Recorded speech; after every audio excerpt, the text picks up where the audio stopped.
सहनाववतु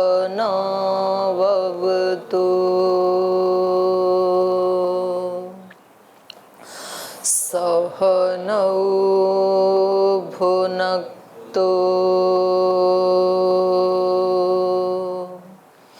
सह वीर्यं करवावहै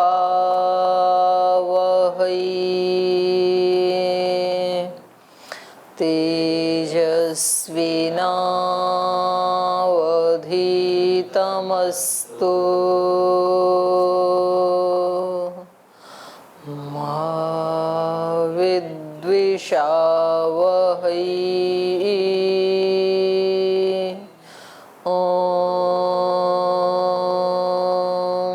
शांति शांति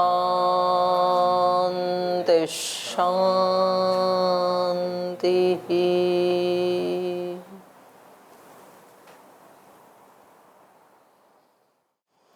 सूत्र पाठ। अथ विभूतिपादः देशबन्धश्चित्तस्य धारणा तत्र प्रत्येकतानता ध्यानं तदेवार्थमात्रनिर्भासं स्वरूपशून्यमिव समाधिः त्रयमेकत्र संयमः तज्जयात् प्रज्ञालोकः तस्य भूमिशिविनियोगः त्रयमन्तरङ्गं पूर्वेभ्यः तदैव बहिरङ्गं निर्बीजस्य व्युत्थाननिरोधसंस्कारयोरभिभौ प्रादुर्भावौ निरोधक्षणचित्तान्वयो निरोधपरिणामः तस्य प्रशान्तवाहिता संस्कारात् सर्वार्थतैकाग्रतयोः क्षयोदयो चित्तस्य समाधिपरिणामः ततः पुनः शान्तोदितौ तुल्यप्रत्ययौ चित्तस्यैकाग्रता परिणामः एतेन भूतेन्द्रियेषु धर्मलक्षणावस्थापरिणामा व्याख्याताः शान्तोदितव्यपदेश्य धर्मानुपातिधर्मी क्रमान्यत्वं परिणामान्यत्वे हेतुः परिणामत्रयसंयमादतीतनागतज्ञानं शब्दार्थ प्रत्ययानामितरेतरध्यासात् संकरस्तत्प्रविभागसंयमात् सर्वभूतऋतुज्ञानं संस्कार साक्षात्करणात् पूर्वजातिज्ञानं प्रत्ययस्य परचित्तज्ञानं न च तत्सालम्बनं तस्या विषयीभूतत्वात् कायरूपसंयमात् तद्ग्राह्यशक्तिस्तम्भे चक्षुष्प्रकाशात्संप्रयोगे अन्तर्धानं सोपक्रमं निरुपक्रमं च कर्म तत्संयमादपरान्तज्ञानमरिष्टेभ्यो वा मैत्र्यादिषु बलेषु हस्तिबलादीनि प्रीत्यालोकन्यासात् सूक्ष्मव्यवहितविप्रकृष्टज्ञानं भुवनज्ञानं सूर्यसंयमात् चन्द्रे ताराव्यूहज्ञानं ध्रुवे तद्गतिज्ञानं नाभिचक्रे कायव्यूहज्ञानं कण्ठकूपे क्षुत्पिपासानिवृत्तिः कूर्मनाड्यां स्थैर्यं मूर्धज्योतिषसिद्धदर्शनं प्रातिभाद्वा सर्वं हृदये चित्तसंवित् सत्त्वपुरुषयोरत्यन्तासंकीर्णयोः प्रत्ययाविशेषो भोगः परार्थत्वात् स्वार्थसंयमात् पुरुषज्ञानं ततः प्रातिविश्रावणवेदनादर्शास्वादवार्ता जायन्ते ते समाधौपसर्गाव्युत्थाने सिद्धयः बन्धकारणशैथिल्यात् प्रचारसंवेदनाच्च चित्तस्य परशरीरावेशः उदानजयाज्जलपङ्ककण्टकादिश्वसङ्ग उत्क्रान्तिश्च समानजयज्वलनं श्रोत्राकाशयोः सम्बन्धसंयमात् दिव्यं श्रोत्रं कायाकाशयोः सम्बन्धसंयमात् लघुतूलसमापत्तेश्चाकाशगमनं बहिर्कल्पितावृत्तिर्महाविदेहा ततः प्रकाशावरणक्षयः स्थूलस्वरूपसूक्ष्म अन्वयार्थवत्वसंयमात् भूतजयः ततोऽणिमादिप्रादुर्भावः कायसम्पत्तद्धर्मानविघातश्च रूपलावण्यबलवज्रसंहननत्वानि कायसम्पत् ग्रहणस्वरूपास्मितान्वयार्थवत्वसंयमादिन्द्रियजयः ततो मनोजवित्वं विकरणभावः प्रधानजयश्च सत्त्वपुरुषान्यताख्यातिमात्रस्य सर्वभावाधिष्ठातृत्वं सर्वज्ञातृत्वं च तद्वैराग्यादपि दोषबीजक्षयकैवल्यं स्थान्युपनिमन्त्रणे सङ्गस्मयाकरणं पुनरनिष्टप्रसङ्गात् क्षणतत्क्रमयोः संयमात् विवेकजन्यानं जातिलक्षणदेशैरन्यतानवच्छेदात् तुल्योस्ततः प्रतिपत्तिः तारकं सर्वविषयं सर्वथा विषयमक्रमं चेति विवेकजन्यानं सत्त्वपुरुषयोः शुद्धिसाम्ये कैवल्यमिति इति विभूतिपाद। तो आइए अब विभूतिपाद पढ़ते हैं। योग दर्शन का तृतीय पाद। अच्छे से किया सूत्र पाठ भोला जी ने आज। तो कल हम प्राण के बारे में पढ़ रहे थे, अलग अलग प्राण को जीत लेने से, संयम के जीत होने से। तो जैसे उदान को जीत लेने से जल पंख कंटक आदि में उसका असंग हो जाता है, यानी जल के ऊपर यदि चलेगा तो गीला नहीं होगा, कीचड़ के ऊपर चलना है तो कीचड़ नहीं लगेगा उसके पैर में, और कांटे आदि पे चलेगा तो कांटे नहीं चुभेंगे। और उत्क्रांतिश्च, शरीर से बाहर जब जाएगी आत्मा तो ऊर्ध्वारोहण, ऊपर के ब्रह्मरंध्र आदि या चक्र आदि से ही उसके प्राण बाहर जाएंगे। और समान जा ज्वलनम, तो जब समान नाम के प्राण को ये जीतने वाला योगी है, उसका तेजस उपध्मानम कृत्वा ज्वलति, तेज को उद्भावित करके वो प्रकाशित होता है। तो गीता में भी आया, ये तो योगी का इंद्रिय के सभी द्वारों पर इसके एक अलग ज्योति आभा दिखाई देने लगती है योगी के, आया है ना वहाँ पर, दिवी सहस्त्र सूर्येषु भवे ना, वो अलग है। नहीं, सभी इंद्रियों के द्वार उसके जो है प्रकाशित हो जाते हैं। कौन सा श्लोक है वो, गीता याद नहीं किया आपने? चलो, इधर आगे वालों में है 14वां या 13वां, 14वां 15वां इधर है। तो चलो यहाँ आइए। हाँ, प्रकाशोस्य उपजायते,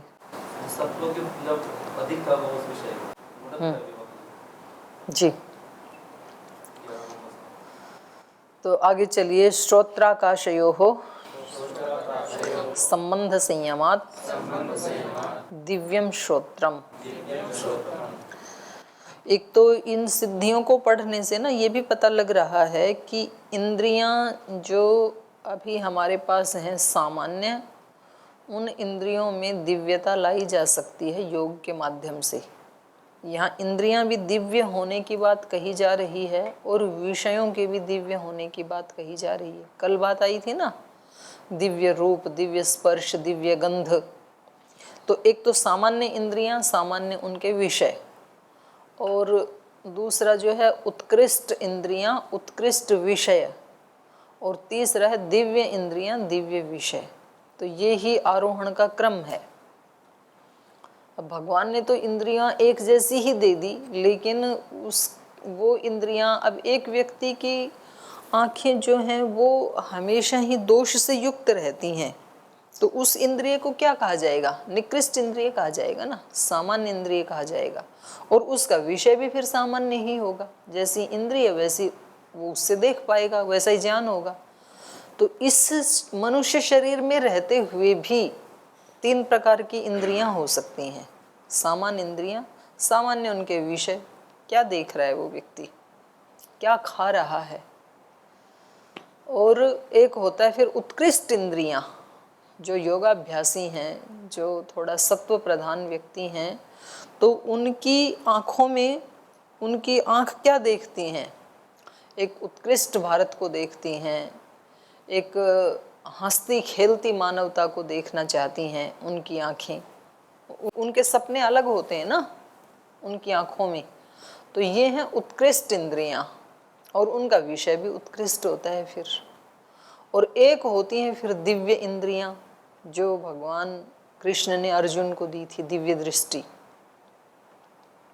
और दृष्टि के ऊपर सब कुछ डिपेंड करता है, किसी व्यक्ति की दृष्टि कहाँ है।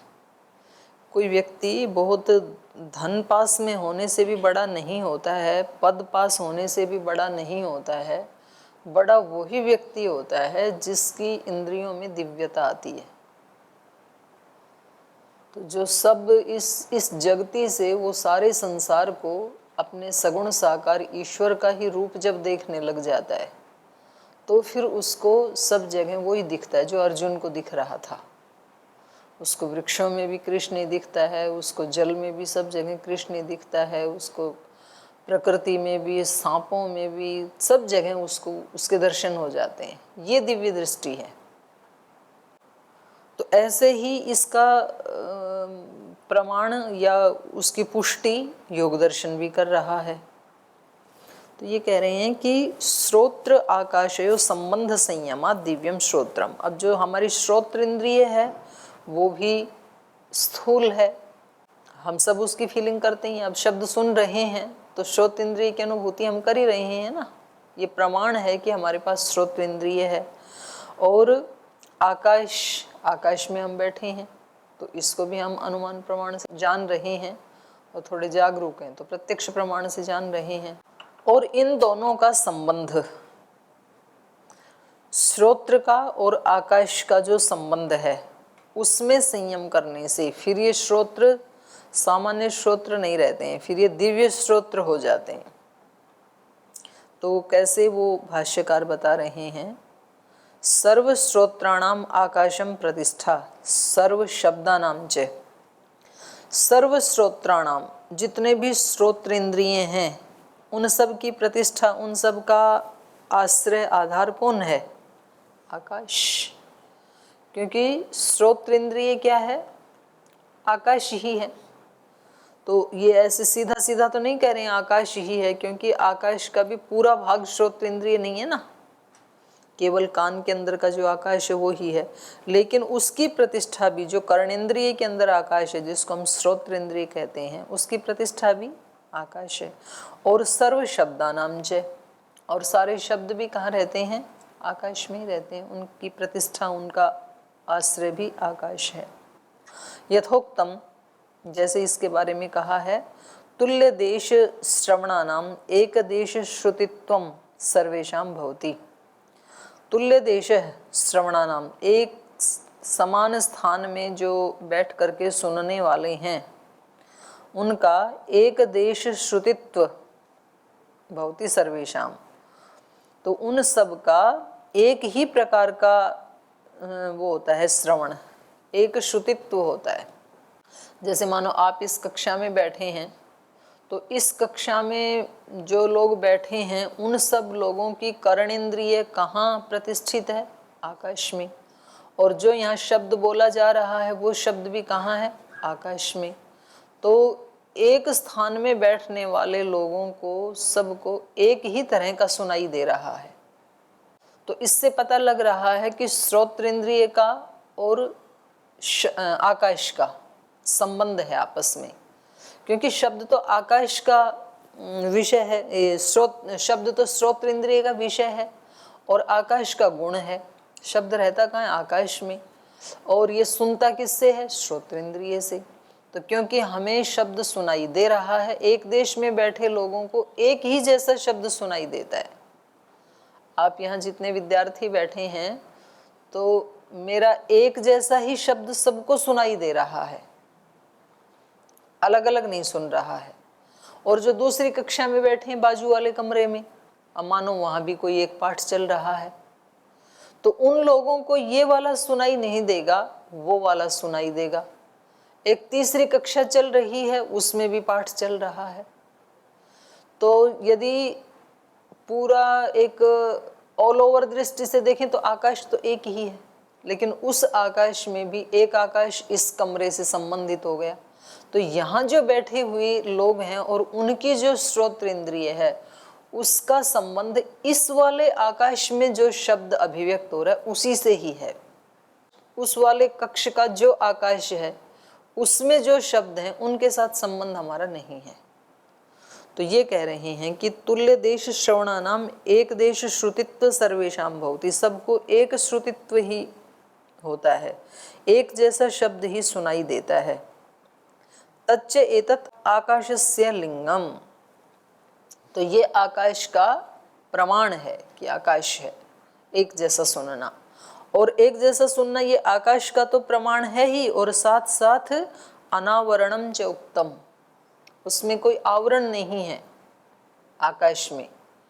ठीक है, यदि आपको एक जैसा नहीं सुनता तो फिर आकाश तो है, लेकिन उस आकाश में कहीं ना कहीं कोई आवरण माना जाता कि भाई आपको कुछ अलग सुन रहा है, उसको वो सुनाई दे ही नहीं रहा है।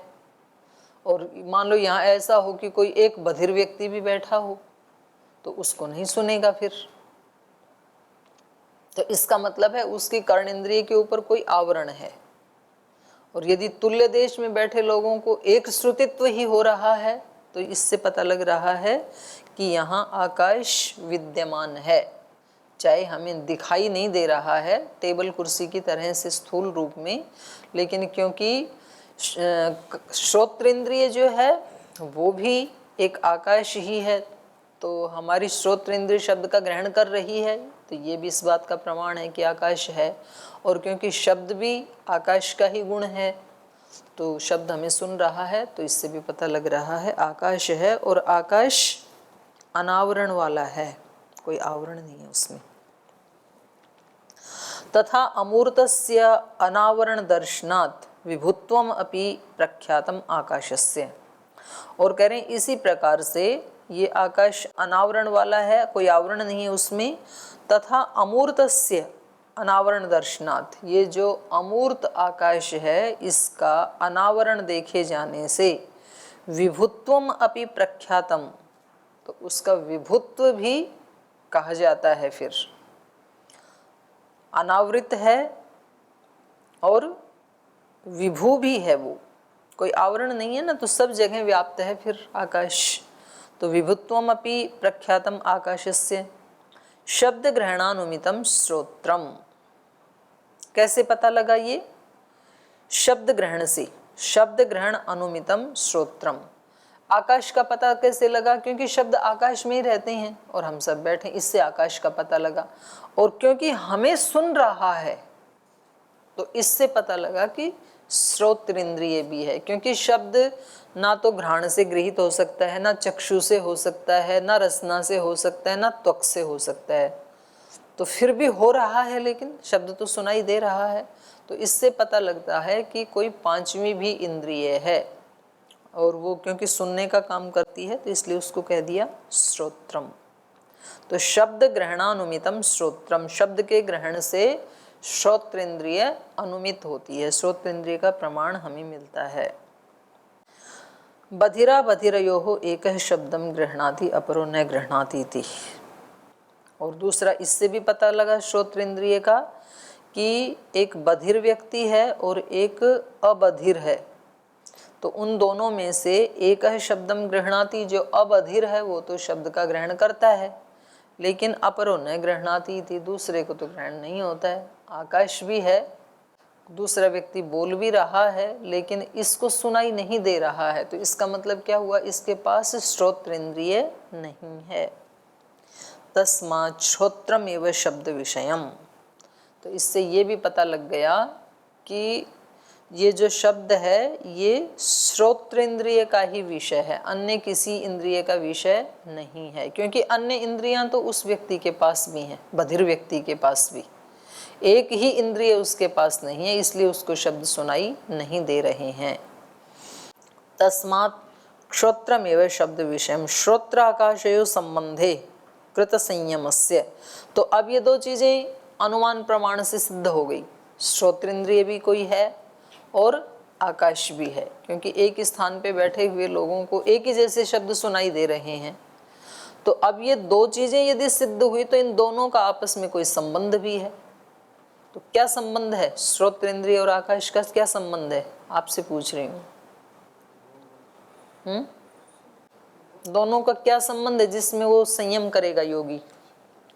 आधार आधेय का, ठीक है। श्रोत्र तो आधार है और ये आकाश आधार है और श्रोत्रेंद्रिय आधेय है, तो आधार आधेय का संबंध है इनमें। तो उस संबंध में संयम करने से श्रोत्राकाशयो संबंधे कृत संयमस्य योगिनः दिव्यम श्रोत्रम प्रवर्तते। इस योगी के श्रोत्र दिव्य हो जाते हैं।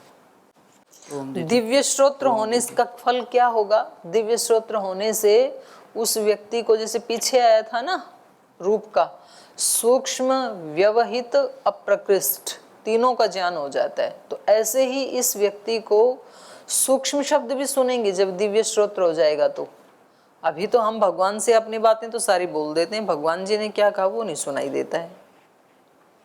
तो कुछ जो सूक्ष्म ध्वनियां हैं, भगवान जी तो खैर ना बोलें चाहे, पर जो सिद्ध पुरुष हैं वो तो बोलते हैं। तो जो दिव्य सूक्ष्म सिद्ध पुरुषों की वाणियां हैं वो इसको सुनाई देने लगती हैं। सूक्ष्म व्यवहित भी सुनाई देता है।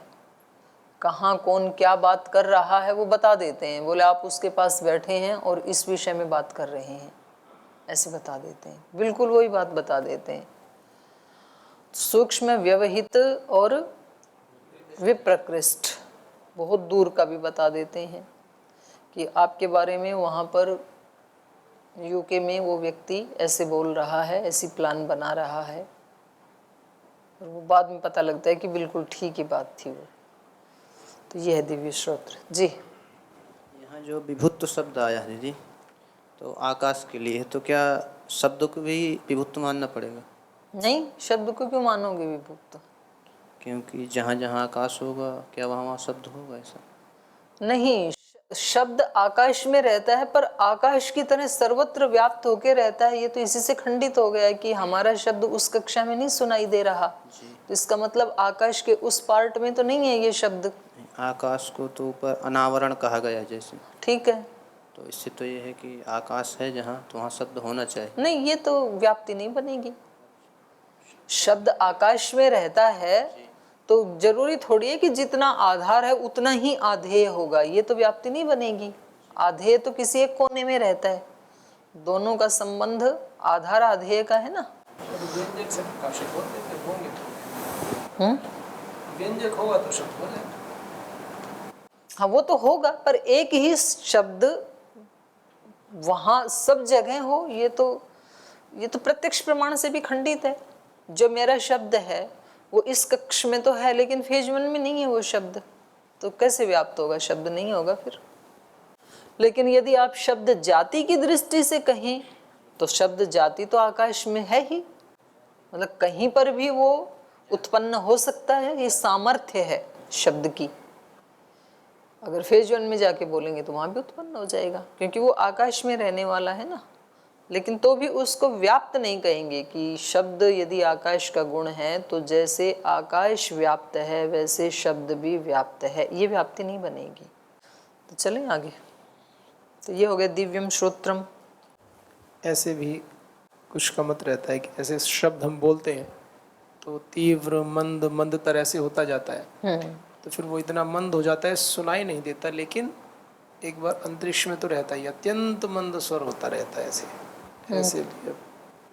हाँ, एक मत है ये कि वो ध्वनियाँ हैं और कोई ऐसा सूक्ष्म, जैसे सूक्ष्मदर्शी होता है ऐसे सूक्ष्म श्रोता कोई यंत्र हो, इसमें भी तो उससे सुना जा सकता है। तो अब कुछ लोगों का ये मत है कि भगवान ने जो गीता का उपदेश दिया था वो अभी भी इस ब्रह्मांड में है, वो ध्वनियाँ ध्वनि रूप में। तो अगर हमारे पास वो यंत्र हैं तो हम उसको पकड़ सकते हैं योग साधना के माध्यम से भी। हाँ, योग साधना तो सबसे ऊपर वाला हो गया, पर उससे नीचे वाले तो यंत्र साइंस और टेक्नोलॉजी के पास हैं। जैसे टीवी आदि हैं वो यंत्र ही तो हैं। अब यहाँ पर यदि हम टीवी को लाके लगाएं तो जो भी इस आकाश में इस समय वर्तमान शब्द हैं वो एंटीना के माध्यम से उसमें आ जाएंगे और अभिव्यक्त हो जाएंगे। तो ये भी एक मत है कि कोई भी ध्वनि नष्ट नहीं होती है, वो इस आकाश में ही रहती है। लेकिन आकाश में रहते हुए भी वो आकाश की तरह व्याप्त है, ये तब भी सिद्ध नहीं होगा। वो फिर भी आकाश के किसी एक देश में ही रहेगी। तो आगे चलिए। कायाकाशयोः संबंध संयमात् लघु तूल समापत्तेश्च आकाशगमनम। कायाकाशयोः संबंध संयमात्, शरीर और आकाश का भी एक संबंध है, क्योंकि हमारा शरीर कहाँ बैठा है? आकाश में। तो एक संबंध हो गया आकाश के साथ हमारा। आकाश हमारा आश्रय है, आधार है, और हम उसमें आधेय हैं। तो इस संबंध में संयम करने से आकाश गमन होता है, एक बात हुई। और दूसरा आकाश गमन होता है लघुतूल समापत्तेश्च। चकार यहाँ दूसरा विकल्प अर्थ नहीं दे रहा है बल्कि ऐड कर रहा है। आकाश गमन नाम की जो सिद्धि है वो दो प्रकार से हो सकती है। एक तो शरीर और आकाश के संबंध में संयम करने से, जैसे कि पीछे किया था स्रोत और आकाश के संबंध में संयम, ऐसे ही यहाँ शरीर और आकाश का जो संबंध है उसमें संयम करने से आकाशगमनम। और दूसरा है लघुतूल समापत्तेश्च। लघुतूल मतलब रुई, तो जो रुई आदि जो पदार्थ हैं उनमें समापत्ति करने से। समापत्ति क्या है? तत्स तदंजनता, पीछे पढ़ा ना हमने प्रथम पाद में, उसी में स्थित होकर के उसी के जैसा हो जाना, ये समापत्ति है। तो हाँ बिल्कुल हल्का हो जाएगा। रुई में समापत्ति करेगा तो रुई जैसा, परमाणु में समापत्ति करेगा तो परमाणु जैसा, कागज में समापत्ति करेगा तो कागज जैसा, मकड़ी के जाले में समापत्ति करेगा तो मकड़ी के जाले जैसा, पतंग में समापत्ति करेगा तो पतंग जैसा, ऐसे हो जाएगा। यूँ कहते हैं कि हनुमान जी के विषय में छोटे हो गए बड़े हो गए, तो हाँ, जैसा सूक्ष्म में करें तो सूक्ष्म, हाँ बड़े में तो बड़े। हाँ, छोटे बड़ा तो खैर अणिमा गरिमा लघिमा आदि। शुरू में तो ये चीज़ें बड़ी वैसी लगती थी, लेकिन अभी जो है अभी लगता है कि हाँ संभव है। अभी तो मतलब आपको इसलिए लग रहा है कि आपकी शब्द प्रमाण के प्रति श्रद्धा हो गई, इसलिए लग रहा है। और यदि आप अभ्यास करोगे तो फिर आप भी वही बोलोगे कि ये तो बिल्कुल वैसा ही है। तो अपने उससे जितनी जितनी चीजें अपने उसमें आ जाती हैं अनुभूति में। ऐसे तो वैज्ञानिक भी बताते हैं, हम जब सोते हैं रात्रि को, जब सुबह उठते हैं तो थोड़े से शरीर में हाइट बढ़ी रहती है, फिर दिन भर कार्य करते हैं तो संकुचित होती है मांसपेशियां, फिर सोते हैं तो फिर थोड़ा संकुचन प्रसारण तो रहता ही है। हाँ वो तो है, संकुचन प्रसारण तो होता ही है, क्योंकि जब व्यक्ति सो रहा है और उस समय आप एकदम से लाइट जलाओ तो वो एकदम से ऐसे करता है आँखों को ना, तो इसका मतलब उसकी पुतलियाँ फैली हुई थी पहले। ये बिना सोए भी जैसे अंधकार कर दिया आपने, तो अंधकार होते ही पुतली फैलती है, और फिर एकदम से लाइट जलाओ तो व्यक्ति एकदम से ऐसे बंद करता है आँख को, ये तो होता ही है। तो ये दो इन्होंने उपाय बताए, कायाकाश संबंध संयमात लघुतूल समापत्तिश्च आकाश गमनम। यत्र काया तत्र आकाशम, जहाँ कहीं हमारा शरीर है वहाँ आकाश भी है। तस्य अवकाश दानात, कैसे पता चला? क्योंकि हमारे शरीर को अवकाश दे दिया ना आकाश ने, तो इसलिए उसके अवकाश के दान देने से कायस्य, शरीर के, हमारा जो शरीर है उसको अवकाश देने से ये अनुमान प्रमाण से ज्ञात हुआ कि जहाँ शरीर है वहाँ आकाश भी है। तेन संबंध प्राप्ति, तो जब दोनों हैं तो दोनों का आपस में कोई संबंध भी है। तो फिर इसको कल करेंगे। चलो,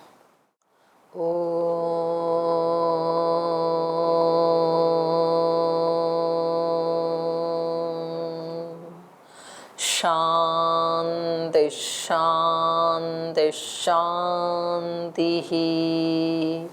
श्री गुरुभ्यो नमः।